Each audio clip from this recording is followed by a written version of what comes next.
Par sa durée, sa violence et ses conséquences, la Première Guerre mondiale constitue un tournant dans l'histoire européenne. Au début du XXe siècle, l'Europe est divisée en deux blocs d'alliances. La Triple Entente, formée par la France, le Royaume-Uni et la Russie, la Triple Alliance, composée de l'Allemagne, l'Autriche-Hongrie et l'Italie. Ces alliances entraînent l'ensemble des grandes puissances dans un conflit à partir de 1914, après l'assassinat de l'archiduc d'Autriche, François Ferdinand. La guerre connaît trois phases. En août 1914, l'armée allemande envahit la France. Son avancée est stoppée lors de la bataille de la Marne. À l'est, l'armée allemande est également contenue par les troupes russes. Puis la guerre s'enlise. Pour tenir leur position, les armées creusent des tranchées de part et d'autre du front. Les offensives, comme à Verdun en 1916, échouent à rompre cet équilibre meurtrier. Enfin, en 1917, l'entrée en guerre des États-Unis offre un avantage décisif aux Français et aux Britanniques. Après de violentes offensives, l'Allemagne demande l'armistice le 11 novembre 1918. Cette guerre se caractérise par une violence inédite sur le front et envers les civils. Sur le front, de nouvelles armes très meurtrières sont utilisées, les avions, les tanks, les lance-flammes, des gaz toxiques et des mitrailleuses. Pendant plus de 2 ans, les hommes vivent dans des tranchées dans des conditions extrêmes. La pluie, le froid, la boue, les poux font partie de leur quotidien. Face à l'horreur, certains soldats refusent d'obéir.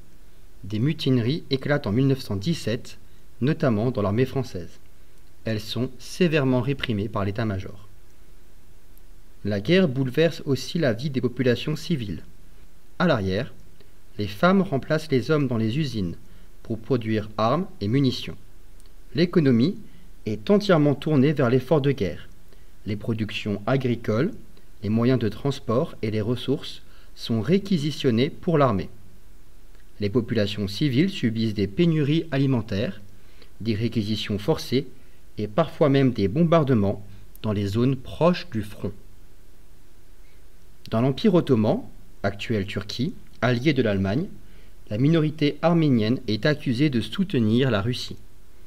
Le gouvernement ottoman organise un génocide, c'est-à-dire l'extermination programmée d'un peuple en vue de le supprimer totalement. 1,5 million d'Arméniens sont tués.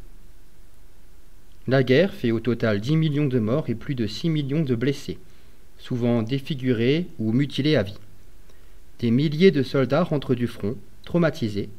Les régions du nord de la France en particulier sont dévastées. Villes, villages, routes et usines sont à reconstruire. En Russie, la guerre affaiblit le pouvoir du tsar Nicolas II. En février 1917, un soulèvement populaire le contraint à céder le pouvoir à un gouvernement provisoire.